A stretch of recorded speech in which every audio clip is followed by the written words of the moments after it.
once I've decided to sell, once I've listed my business, what do I tell my employees? And more importantly, when do I tell them?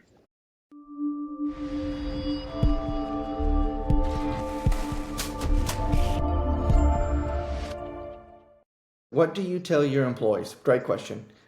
You tell them nothing, right?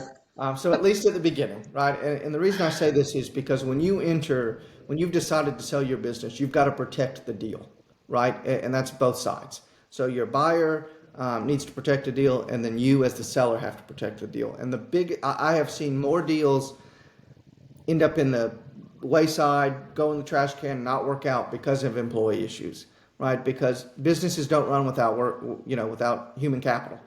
We've got to be able to have the people to run the business.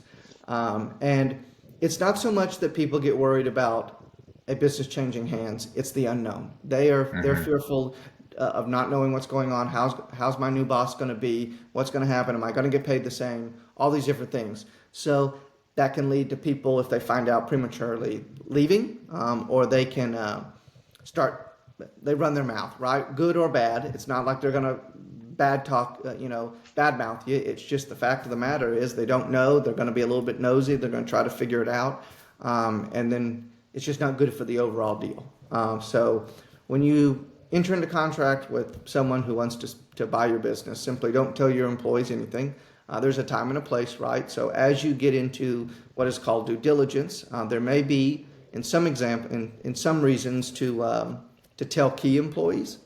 That might be if you have a general manager, or if you've got someone who's been with you for 30 years in a key management role, they may need to be aware. For instance, I'll give you one that happens a lot, is that CFO role, right? Because they're often the ones collecting the due diligence information, right?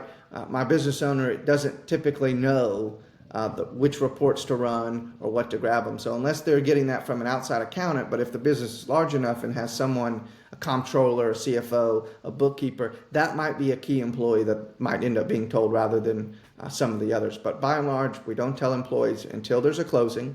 Often there's what's called a transition period, and that's a period post-closing, once the deal is done, that there are introductions made from the current owner to the new owner, and staff and all of that is brought into the loop. So Yeah. that's the simple answer there is don't tell them anything up front. It can complicate an issue that's already complicated, right? They're going to find out here's what I would also tell my sellers is this. You all think you're really good secret keepers, and you're not. Because eventually they slip up, and they might be saying it to a friend, or they might get really excited and say it to that general manager, or they might be doing it in one of their stores or in their place of business, and someone overhears them. So we just have to mitigate that, right? Because we don't want it to be a problem. But don't tell Yeah. them anything up front, and there's a transition period post closing, which is the ample time to fill everybody in. Well, I think your point about protecting the deal, that really is at the end of the day that's what it comes down to, right? Because every seller is going to find themselves in a different position uh, as it relates to their employees. Like you said, key employees, it's sort of a different story. Your CFO is just gonna find out because you're asking them for all these documents. Um, but equally, you might have really tight relationships with your Mm. employees. You might feel you owe them this news, and at the end of the day, you have to really consider um, the ripple effect of that, right? And in some situations, it may make sense to do so, but again, it can't be at the expense of the deal. But the most important thing I think I want to underscore is that you have to be able to control the narrative too. What you don't want is for your employees to all find out, and then they're all talking amongst themselves. They all mutiny. Half of your restaurant staff walks out the door before the deal is done.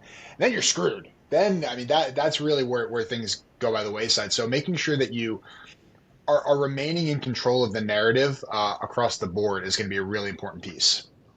100%. I mean, absolutely. It's you want to keep key employees. You want to keep all your employees, right? Something I hear time and time again. Most of the time, when a seller gets ready to place their business for sales, what happens to my employees, Chandler?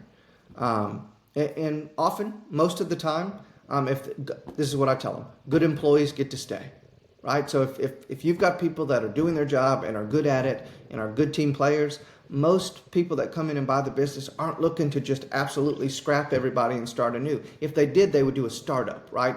Part Right. of the benefit of getting an existing business is you've got that staff in place, you've got all of that already ready to go. So you don't want to, they're not going to just scrap that for the sake of it. So good employees get to stay, because good employees are good employees no matter who the ownership is.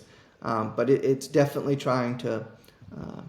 The longer you've had a business and the longer you've had relationships with your employees, it can be hard not to tell them. But for the good of the order, just wait for that transition period.